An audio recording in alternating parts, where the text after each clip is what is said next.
장 22절에서 28절 말씀을 읽고 7장을 나누도록 하겠습니다. 다니엘서를 한 장 한 장 보고 있는데 오늘은 7장 말씀 중에 22절에서 28절 말씀을 같이 읽도록 하겠습니다. 함께 읽겠습니다.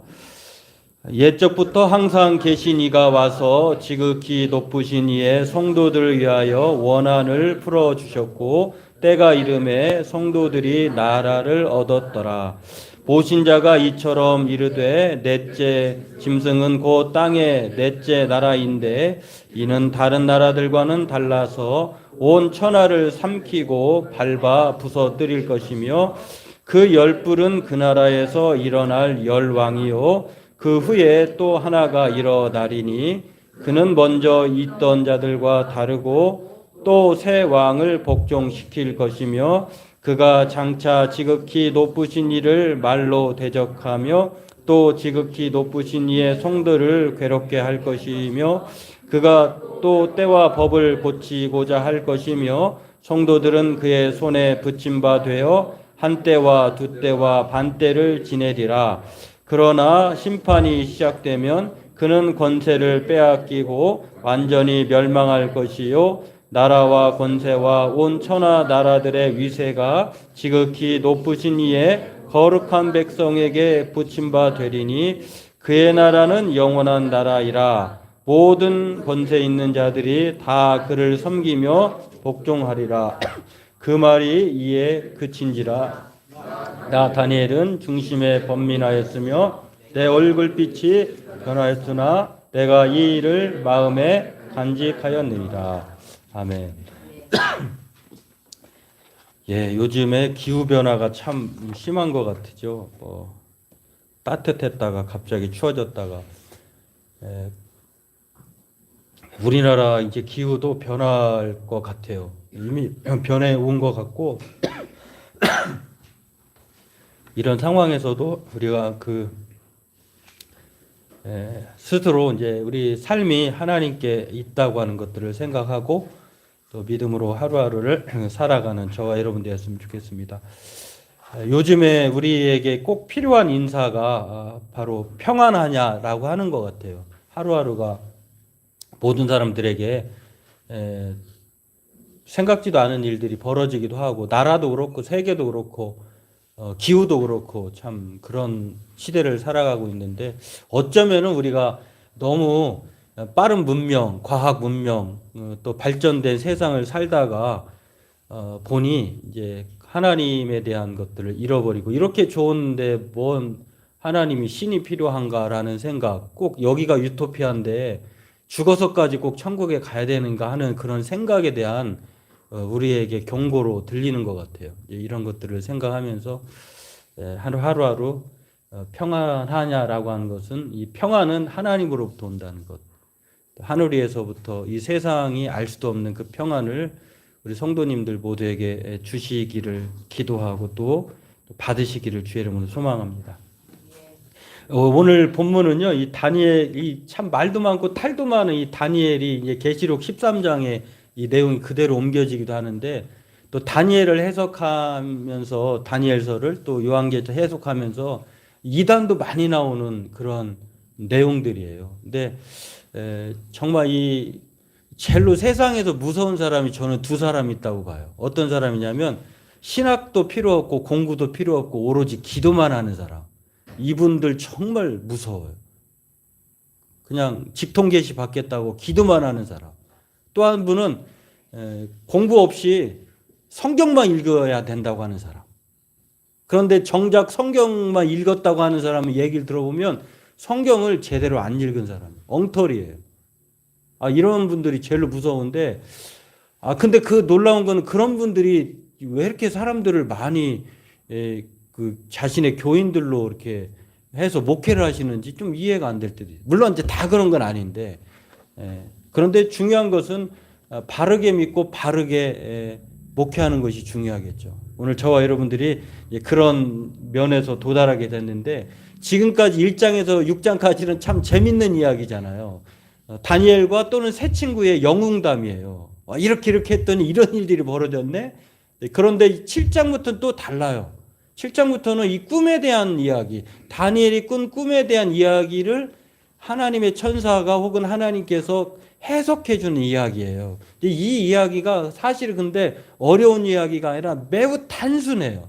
오늘 이것들을 살펴보면서 하나님께서 다니엘에게 주신 이 꿈을 통한 묵시인데, 하나님께서 행하실 일들을 꿈을 통해서 예시해 주는 것입니다. 반드시 오늘 읽진 않았습니다만 그 내용들이 앞으로 일어날 17절에 나와 있네요.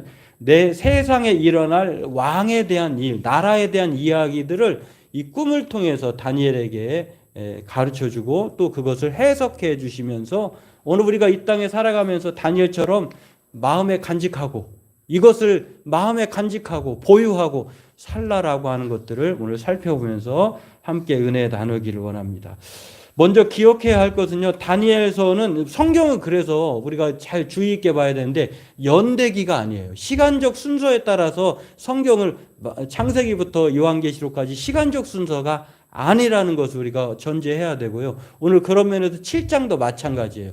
우리가 이 7장 읽기 전에 6장에서 보면은 이 메대 사람 다리오 왕까지를 살펴봤는데 오늘 7장 갑자기 벨사살 왕이 나오잖아요. 이 벨사살 왕은 바벨로니아 왕의 느부갓네살 다음의 왕이잖아요. 그러니까 사실은 이게 시간적 순서가 아니라는 것을 전제하고 우리가 이 말씀을 보면은 이 바벨론 왕 벨사살, 이 벨사살 왕이 누굽니까? 1000명의 사람들, 고관들과 함께 오랜 기간 동안 술판을 벌였던, 잔치를 벌였던 왕이잖아요. 그것도 예루살렘 성전에서 빼앗아 온 은그릇과 금그릇, 그 성전의 그릇으로 술을 먹었던 사람이에요. 그러자 하나님께서 손가락으로 회색벽에 메네메네 데겔 우바르신, 계산하고 달아서 나눌 것이다 라고 하는 그러한 말을 듣고 그날이 마지막 날이 되었죠. 그래서 그날이 메대 왕 다리오, 메대 사람 그 다리오 왕에게 나라를 빼앗기게 되는 그런 사람인데요. 그 시대에 그 왕이 통치했었던 그 시대의 어느 날이에요. 그날 지금까지 다니엘은 꿈의 해석자였잖아요. 하나님께서 정말 하나님께 뜻을 정하고 하나님께 그 마음을 정하여서 왕의 그 음식을 거절하고 그렇게 했을 때 하나님께서는 새 친구들에게는 모든 학문과 서적과 통달할 수 있는 그런 지혜를 주셨는데 거기에다 플러스 다니엘에게는 꿈의 해석의 은혜를 주셨잖아요. 그런데 지금 다니엘이 꿈을 꿨는데요. 이 꿈의 내용은 두 가지예요. 어떤 것이냐면은 동물에 대한 네 가지 이 동물에 대한 그 꿈과 또 사람 같은 그 인자 같은 그 사람을 본 거예요. 이 꿈의 내용은 단순합니다. 근데 그 그림으로 한번 보면은 더운데 그 앞서 그림 있나요? 앞서 이제 이렇게 그림을 다니엘이 어느 날 고관이잖아요. 다니엘은 하나님이 높여주셔서 꿈을 꿨는데 희한한 꿈을 꿨는데 그 꿈의 형상은 네 가지로 나오는데 다음 거에 보면은 이런 꿈입니다. 첫 번째 짐승은 어떤 사람이냐면요. 큰 하늘에서 바람이 휘몰아쳐가지고 큰 바다에다 그냥 탁 뿌려졌는데 거기에서 휘오리 바람처럼 동물 4명이 나온 거예요. 4마리가. 사자예요. 첫 번째 왼쪽에 있는 거는 사자 같은데 독수리 날개가 있어요. 근데 나중에 보면 이 사자 같은 독수리 같은 아무리 희한한 이 동물에서 나중에 이게 또 날개가 뽑혀가지고 서서 사람같이 걸어 다닙니다. 그러니까 반절은 사람이고 반절은 사자예요. 그리고 두 번째는 아주 이 곰인데요. 거기 갈비뼈 세 개의 갈비뼈가 있어요. 그러니까 얼마나 굶주린 아주 사륙이 넘치는 곰이에요. 그리고 표범 같은 새 머리가 네 개가 있고 또 뭐 날개도 4개가 있는 그런 표범이에요. 표범. 다섯 번째 꿈은 뿔이 10개 난 이 동물 같지도 않는 이 사람 같지도 않은 회개망치가 아주 그런데 아주 막강한 그런 것인데요. 이게 무엇을 상징하냐면 느부갓네살 왕이 다니엘서 2장에서 꿈을 꿨었는데 왕의 큰 신상에 대한 꿈을 꾸잖아요. 머리는 금, 뭐 팔과 어깨는 은, 그 다음에 밑에는 동, 그 밑에는 뭐 쇠, 그 다음에 맨 밑에 발은 쇠와 흙이 섞여진 이런 것들을 꿨는데 그 다니엘서 2장에 대한 또 다른 업그레이드된 꿈이 바로 다니엘이 꾼 꿈이에요. 근데 왜 다니엘이 왜 몰랐을까요? 자기가 해석했던 꿈을 몰랐을 이유가 없을 텐데 왜 몰랐냐면요. 이 큰 신상, 큰 우상에 대한 신상, 느부갓네살이 꾸었던 그 신상은 좀 단순해요. 근데 이건 좀 어렵잖아요. 다르잖아요. 자, 그림 보여요. 다음 거를. 이게 어떤 거냐면 다니엘서 2장과 그래서 7장의 내용이 내용은 같아요. 그러나 꿈의 형태는 다른데 이렇다고 하는 거. 그래서 그 나라에 대한 우리가 방금 제가 말씀드렸듯이 17절에 세상에 일어날 왕에 대한 바벨론 느부갓네살 왕의 시대는 금이에요. 금. 이제 그 금은 아까도 처음에 나와 있던 것처럼 사자 같은 그런 날개가 달린 독수리 날개가 달린 그런 나라에 이어서 다음 나라가 어떤 나라냐?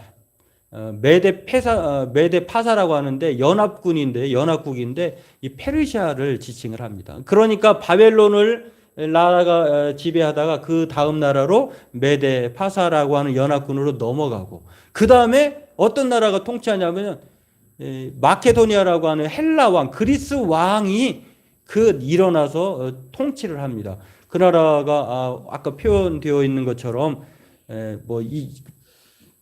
뿔이 이렇게 머리도 4개고 날개도 4개 그 나라가 되고요. 그 다음에 맨 마지막 무시무시한 이 네 나라가 오늘 읽었던 그 나라에 소개되어 있는 나라 네 번째 짐승인데요.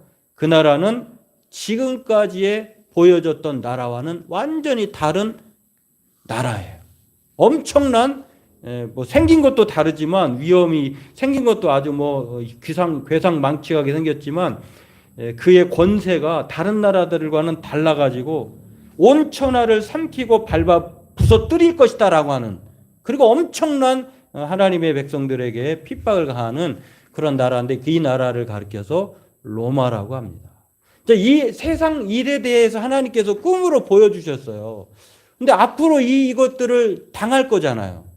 그러니까 성도들이 얼마나 이 이야기를 들으면은 공포스럽게 했어요. 그런데 하나님께서 이 꿈을 다니엘에게 주신 이유는 야 너희들 이렇게 험한 나라 험한 그런 핍박이 있을 텐데 우리 다 이런 고통 가운데 살 거야. 그러니 너희들 큰일 났네. 이걸 말하고자 하는 것이 아니라 단순히 시대의 배경에 따라서 어떤 나라가 지배하고 어떤 나라가 사라질 것이고 이런 정보 제공을 하는 것이 아니라 그럼에도 불구하고 인자를 받다고 그랬잖아요.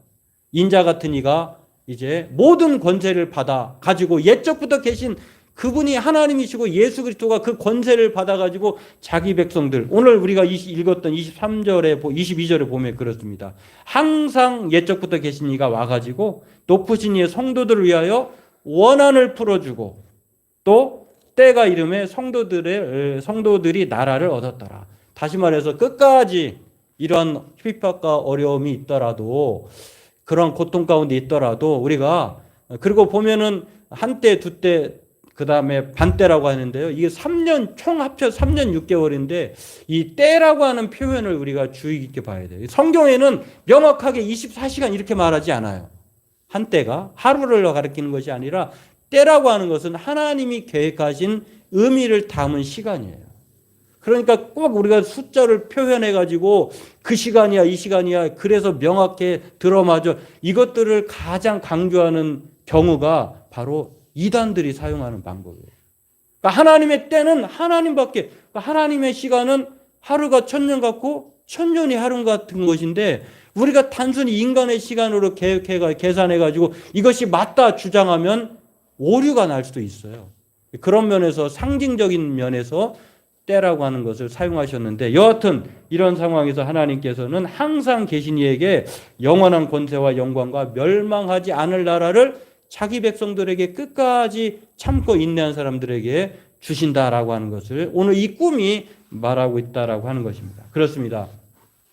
이 꿈 이야기는 아주 단순해요. 어떠한 핍박, 어려움이 거듭되고 하루하루가 그렇게 고난의 날이 다가온다 할지라도 하나님은 이 모든 역사를 계획하시고 통치하시고 다스리신다는 거예요. 하나님 외에는 통치하고 다스릴 자가 없다는 것입니다. 그러니 반드시 이렇게 되리라고 하는 것을 예언자가 아니라 꿈의 묵시로 가르쳐 주는 것이라고 하는 것입니다. 묵시라고 하는 것은요, 하나님께서 결정하시고 계획하신 일들을 반드시 그렇게 할 것이다라고 하는 것을 보여주는 거예요. 지금의 시대는 묵시는 없어요. 왜냐하면 성경 66권으로 하나님의 뜻과 계획은 다 이루어졌기 때문이다라고 하는 것입니다. 오늘 이 느부갓네살이 꾼 꿈은요, 손대지 아니하는 돌이 와가지고 그 신상을 완전히 무너뜨렸잖아요. 그리고 그 돌이 태산을 이루어가지고 온 세계에 편만했다라고 했는데, 바로 이 세상의 그 어떤 권세는요, 끝이 있어요. 여러분, 고난은 끝이 있고 핍박도 끝이 있고 영광도 끝이 있어요. 그래서 제가 제 카톡 홈페이지, 카톡 그 상태 메시지에 영어로 표현했는데 그게 바로 그거예요. 다 이 또한 지나가리라. 모든 것은 지나간다는 것입니다. 그런 상황에서 오직 영원하고 변하지 않고 또 우리에게 기쁨의 소식은 무엇이냐면 바로 돌이 날아와서, 손대지 않은 돌이 나와서 이 신상을 다 사라뜨리고 부서뜨리고 다 바람같이 날려버린 다음에 그 돌이 큰 산을 이루고 그 나라가 영원한 것처럼 온 세계 편만한 거죠. 오늘 본문도 마찬가지예요. 이런 네 개의 짐승이 또 마지막의 짐승이 그렇게 괴롭게 하고 또 엄청난 권세를 가졌다 할지라도 이것 또한 다 영원하지 않고 다 멸망하고 또 하나님의 인도하심 가운데에 그것이 사라졌다라고 하는 것을 성경 우리에게 말을 합니다. 소멸된다는 거예요. 오늘 본문은 그래서 이 묵시라고 하는 것을 통해서요, 단순히 우리에게 이런 일이 있구나, 앞으로 그렇게 될 거네 라고 하는 것에 있지 않고, 지금 이스라엘 백성들에게 다니엘을 통해서 이 말씀을 전하신 이유는 지금 철저히 이스라엘 백성들은 바벨론의 포로로 당할 것이고, 그 다음에는 또 다른 나라가 메데 파사라고 하는 나라로 지배를 받을 것이고, 또한 헬라라고 하는 나라에 엄청난 충격을 받을 것이고, 또 이 로마라고 하는 이 로마의 3년 6개월이라고 하는 것은 실제적으로 있었던 일인데, 로마 성전이 그 예루살렘 성전이 철저하게 이방 신상에 능멸을 당합니다.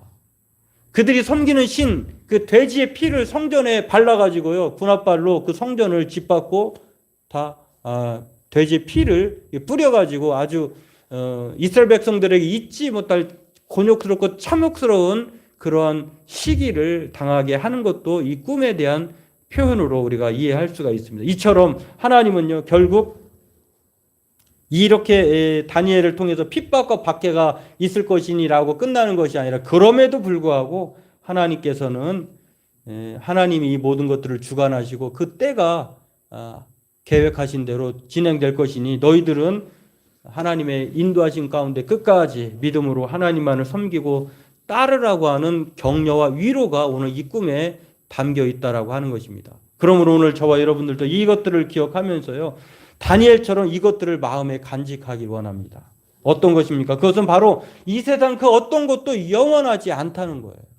그리고 하나님의 백성만이 결국 하나님의 나라를 차지하게 될 것이다. 오늘 본문 22절에 그렇게 말을 합니다. 하나님은 이 땅에서 우리에게 믿음으로 성도들로 하여금 끝까지 하나님을 섬기고 살라고 하는 이유는 지금 우리가 당하는 이 믿음의 고난, 이 핍박, 삶의 어려움을 하나님은 외면하지 않으신다는 것입니다. 때가 되면 이 원한을 갚아주시고 또 하나님께서 우리에게 약속하신 이 땅뿐만 아니라 영원한 나라, 하나님의 나라를 우리에게 주신다라고 하는 것입니다. 그러므로 오늘 이 꿈을 소개해 주시고 말씀해 주신 것들은 분명한 것입니다. 바로 하나님께서 승리할 것이고 우리에게 그 승리의 기쁨으로 하나님 나라를 원한을 갚아 주실 것이다 라고 하는 것입니다. 그러니 이 믿음의 확신을 가지고 끝까지 하나님을 섬기며 따르라는 것입니다. 이 백내장 수술을 하시는 정한욱 안과 의사라고 하는 분이 있는데요. 금요 기도회 끝난 이후로 우리가 교회를 하는 지식을 지금 교회 직분자 그 교육 책이면서 이렇게 요약하고 말씀을 전하고 이걸 하는데, 제가 그 이후에 강력하게 선택한 책 중에 하나가 이 책이 될 수 있어요. 이 책이 요즘에 상당히 지금 나온 지 얼마 안 됐는데 그 3세 3번에 걸쳐서 지금 다시 판매를 하고 있는데요. 전북에 사시는 어느 한 부안인가 어느 그 지역의 안과 의사로 이시면서 아주 신앙생활을 잘 하시는 분이세요. 그리고 보수적인 교회의 안수 집사님이신데, 이분이 쓴 책인데, 이 책 제목이 무엇이냐면 믿음을 묻는 딸에게라는 책이에요. 그러니까 어른들이 먼저 있고 여러분 자녀들과 신앙생활하면서 아버지 세대가 생각하는 신앙과 자녀들이 생각하는 신앙이 같은 하나님인데 다를 수 있잖아요. 전에는 교회에서 이런 질문하면은 믿음 없는 사람이다라고 했고, 질문을 감히 할 수 없었던 것들을 아버지가 딸이 묻는 것에 대해서 답을 해주는. 근데 이분이 독서량이 어마어마해요. 근데 이 책에 대해서 논란이 좀 있기는. 뭐 교리에 안 맞는다고 하는데, 제가 볼 때는 상당히 컴플렉스를 가진 사람들이 하는 이야기예요. 왜냐하면 그 독서량이 어마어마하고, 이분이 이 이야기를 통해서 목사님보다 더 또렷또렷하게 말을 해주거든요. 이 책을 제가 그 책의 한 꼭지를 제가 소개해 드리려고, 여기에 맞는 이야기 같아요. 이분이 안과 의사로서 과거 이제 중앙아시아의 국가 의료봉사를 갔는데, 그 목격했던 사건인데, 백내장 수술, 중앙아시아 하면 뭐 몽골 이런 지역, 뭐 또 그 카자흐스탄 이런 데인데요. 이분들이 눈에 이제 안과 질환이 있어서 그 받으러 온 거예요, 봉사자들에게. 근데 갑자기 수술 받던 환자가 깜깜해졌다고 울부짖으며 수술을 거부하는 거예요. 큰일 난감한, 제가 요즘에 보고자 하는 드라마를 하나 찾았는데요. 그 드라마도 그렇더라고요. 의료 드라마인데, 그 드라마의 이야기하고 내용이 비슷한데, 울부짖으면서 벌떡 일어나 갑작스러운 일로 이제 수술 중단 사태까지 벌어지진 않았지만, 이거는 지금 과정 중에 하나니까 이걸 이겨내면 눈이 아주 맑아질 것이고 또 시원하게 잘 보일 거예요 라고 하면서 안심을 시키고 이제 수술 진행했고요. 그 다음날 이 사람이 벌떡 일어나서 수술 거부했던 것들에 대한 미안함도 있고, 정말 눈이 다음날 온 세상이 다 보이는 것처럼 깨끗해진 거예요. 그래서 미안하기도 하고 또 고마움도 표현을 그 다음날 찾아와서 인사를 했다고 하는데, 이 백내장 수술하는 사람들은 저는 뭐 잘 모르겠어요. 우리 교회도 어르신들 하신 분도 계신데 이 경험이 있대요. 이 수술하는 과정 중에 하나가 이 백내장이 발생한 수정체를 제거해야 되잖아요. 근데 그 수정체가 어떤 것인지를 확인하기 위해 특수한 용액을 눈에다가 이렇게 주입을 한다고 해요. 근데 수정체가 완전히 단백질로 이루어졌다고 해요. 그런데 이것을 완전히 액화시키려면은 달걀 있잖아요. 달걀을 깨면은 원래 그 투명하잖아요. 근데 열을 가하면 흰자가 그 주변에 투명했던 것이 하얘지잖아요.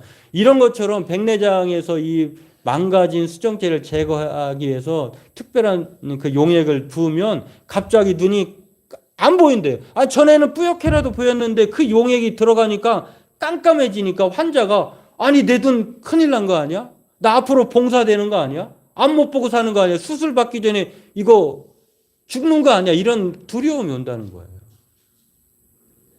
그런데 이렇게 어둠 속에 잠깐 갇히는데, 그러나 이 병든 수정체를 걷어내기 위해서 그렇게 하는 거라는 거예요. 그리고 새로운 수정체를 병든 수정체 빼내고 새로운 수정체를 넣는 거라는 것입니다. 이런 과정 전에 잠깐의 어둠이 있다는 거예요. 나중에 이제 백내장 수술할 때 의사들이 설명하겠습니다만, 여러분들이 이제 미리 겁먹지 않아도 될 것 같아요. 잠깐이구나 이렇게 생각하시면. 왜 이 얘기를 드리냐면, 이 과정에 환자가 할 수 있는 일은요 아무것도 없다는 거예요. 벌떡 일어나면 안 되는 거예요. 환자가 할 수 있는 일은 이 병든 수정체를 걷어내고 새로운 수정체를 통해서 이제는 이 온 세상을 밝게 볼 수 있는 건강이 회복되는 것인데, 그때 자신이 할 수 있는 일이라고 하는 것은 그냥 수술대 위에서 수술자의 전능한 능력을 믿는 것뿐이라는 거예요. 여러분, 우리가 병원에 가면 의사를 믿으니까 병원에 가는 거잖아요. 수술 받는 것도 믿으니까 가는 거고. 이 눈과 시력을 온전히 수술자의 능력과 선의에 이 사람이 잘할 것이다 라고 하는 이 믿음을 갖고 맡기는 것이다 라고 하는 것입니다. 성경은 하나님만이 온 세상의 통치자, 주권자라고 말합니다. 우리가 그 하나님을 믿는다고 하면 우리에게 닥치는 그 하루하루의 고난, 어려움, 오늘 이 다니엘이 말하는 그 어떤 철통 권세를 가진 그리스도를 핍박하고 또 그리스도인들에게 어려움을 그렇게 가져다 주는 것조차도 우리는 이겨낼 수 있다는 것입니다. 왜냐하면 이것은 어둠의 잠깐이고 또 새로운 수정체를 통해서 우리가 하나님의 나라에 들어가게 된다라고 하는 것들을 말하고 있기 때문입니다. 오늘 믿음의 선배인 다니엘이 우리에게 이 꿈을 통해서 밝은 빛을 보기 위해서 겪어야 하는 이 어둠, 곧 네 개의 이런 부류의 종류들을 말하는 것은 바로 하나님에 대한, 그럼에도 불구하고 하나님에 대한 믿음과 확신을 가지면 하나님은 오셔서 우리의 원한을 풀어주시고 하나님께서 전에 약속하신 그 영원한 나라를 주신다라고 하는 것입니다. 그러므로 이것을 마음에 새기고 살아감으로 말미암아 우리는 하나님의 약속을 성취할 수 있다라고 하는 것입니다. 기독교 영성가 리처드 포스트는 이런 말을 했습니다. 어둠 밤 없이 영적인 성숙을 바라는 것은 훈련 없이 챔피언이 되려고 하는 운동선수와 같고 깊은 사고 없이 위대한 책을 쓰려고 하는 저술가와 같다.